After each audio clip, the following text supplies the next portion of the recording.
Yes, thanks guys for tuning in back to our channel for educative videos as far as agriculture is concerned. My name is Dennis Mwoki, the CEO Ripe Grow Enterprise. We are located in Makueni County. That's where we are trying to make a difference in the world. So today I wanted to share just something bit on marketing. I know that one of the major challenges that do face farmers in our regions, especially in the developing countries like Kenya, is the issue of marketing. So today I want to just simplify how I've done my marketing and how I have seen so far, and even the information that I have gotten from books and also from educative videos such as this one. So we thank you for tuning in, and we are sure that you are going to be more knowledgeable by the end of this video. So marketing, as you can see in my hands, I'm holding the purple passion fruit. So once you think about market, you have to think about a product or a service. So don't think about market if you don't have something at hand that you can produce to the market itself. So the first thing that you need to think about is, what do you need to produce? And when it comes to a product or service, for you to penetrate into the market well, you need to research on what is not common. Well, it may be common, but you can come out in your own unique way of what you are producing. I'm going to give you an example. For example, in my farm, I have purple plants and also the passion fruit, the purple one. And in this region, uh, farmers have never thought of doing the pawpaw and also the passion fruit. And if they have done the pawpaw, they have done the local breed, which does not source well in the market. So marketing is all about your product and your service. So don't think of going to look for a market when you don't have something to present first of all in the market. So you have to produce something first of all. Then after you have produced your product, you need to understand your distribution systems. You need to know the different distribution channels that you can use. For example, mainly Kenya, the main distribution channels that are used by farmers are the direct sales. We have the middlemen, we have the export market, we have also the processing industries. And in developing countries, the bigger percentage is done through the middlemen, who act as a link of farmers in the farms and the buyers in the market.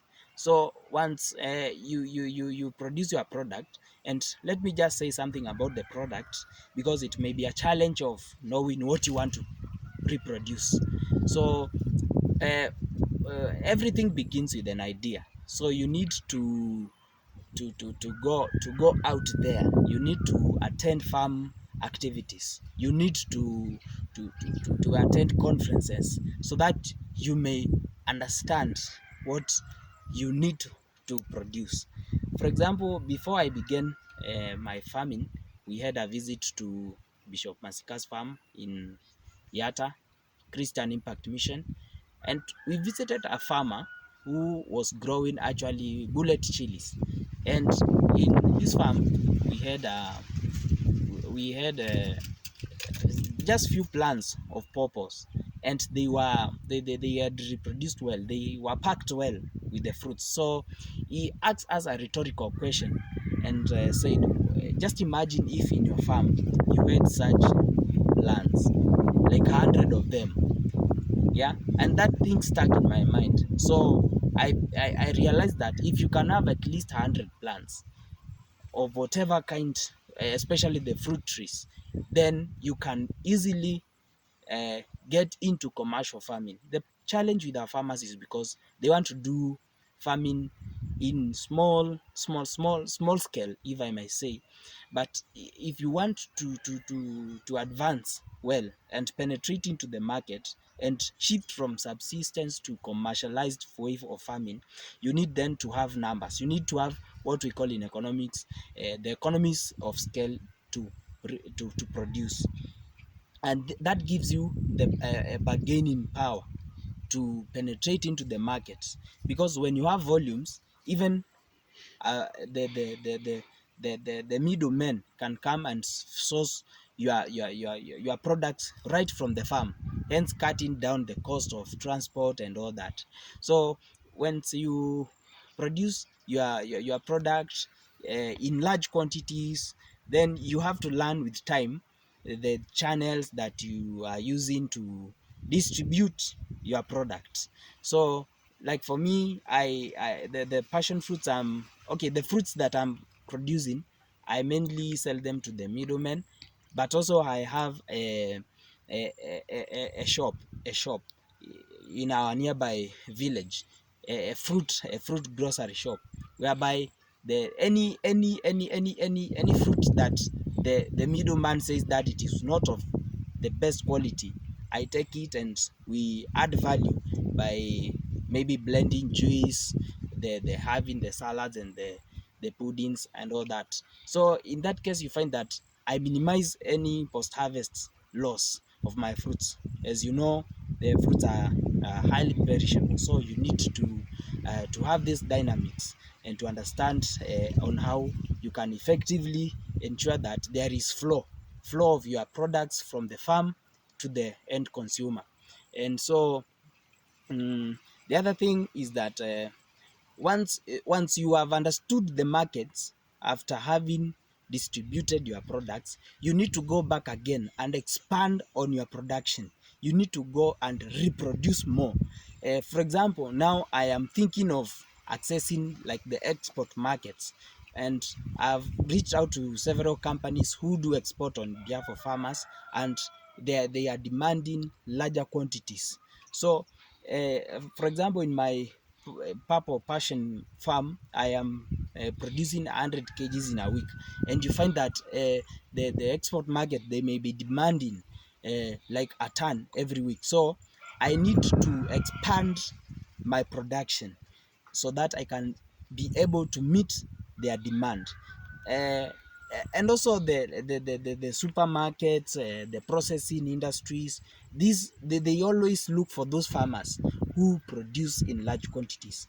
And the other thing, if maybe the farm size is small, farmers can join together and reproduce a common product which they can easily source for an outlet market. So I think this is something that is very paramount. First, you need to produce a product, present that product to the market, then go back again and reproduce it again. If you cannot reproduce again what you are producing, then you will end, by the end of the day, you'll still be in the same cycle. But if, for example, I started with 100 plants for the passion fruit, I have learned the dynamics of good husbandry management in the farm. Now I expanded it furthermore and added another 100, and this coming rainy season I'm planning to double that, so that I can have at least a 400 stand of the passion fruit plant. Now I'll be expanding with an experience from the previous the stand that I already have. So it's about knowing your niche. You penetrate in your niche, then you develop that craft until you are become an expert in that area. So when it comes to purple passion, I know from every stage what is required. So for me, it is easy to go back and reproduce more. I have come to understand the markets, how they are. So this is what will help our farmers to actually gain and access to the lucrative markets. They need to, first of all, don't go and look for a market then come and produce. First of all, attend to seminars. Like on Saturday, this coming Saturday, we are going back again to Bishop Masika's. Not that we want to go and see what they have done and we come and do. No, we want to understand what they are doing. Then we come and do it in our own way. The reason why we keep on inviting guys to come to our farm is not that they go and replicate what is in our farm. No, we want them first of all to have a knowledge of what we know. Then they go and expound more and come up with better ideas even than ours. And I think that in that case, it's a matter of challenging one another so that we can be more productive. So uh, having said that, I think that we are going to ensure that we have a knowledge and an understanding of all what marketing is. Look at the big guys in the business sector, the kinds of Bill Gates, the kinds of Warren Buffett, at the McDonald's. They had a specific product which they presented to the market. Then they went back again and they reproduced it even more and more. And through this way, they were able to distribute whatever they had presented to the market. So it's important to learn the distribution channels that you are targeting, because it's expensive to have an inventory. Because for example, when it comes to fruit farming and you say that you are going to hold on your commodities, then it means that you need to invest on like the cold rooms whereby you'll store your products, and this will be an added expense to you. So you need to, once you get your product in your hands, you need to distribute it to the respective channels. So keep on tuned in my channel, and I'll keep on sharing with you all of these things. But as I conclude, I want to advise every youth that is interested in farming. You need to get magazines, you need to read, you need to watch videos in YouTube. Go and look at videos from farming in Israel. Just be that, have that intuitive to get to know more, visit farms, go and look what these other guys are doing, feel challenged, then brace yourself and be up to the task that is ahead of us, so that we can build the economy of Africa. Because I think Africa is well loaded with vast of lands, but the people who are owning these lands, they are not using them to the maximum. So we need people and we need guys who will stand up, and I think the youths, we should be in the forefront to ensure that we make uh, our, our our our our lands productive. So uh, until next time, stay tuned. It's Ripe Grow Enterprise, and our goal is to make the assals of Africa to bloom once again. So thank you. Ensure that you like this video, subscribe, share it with your friends, so that we can continue to learn more, even in as far as agriculture is concerned. God bless you, and God bless Kenya. Thank you.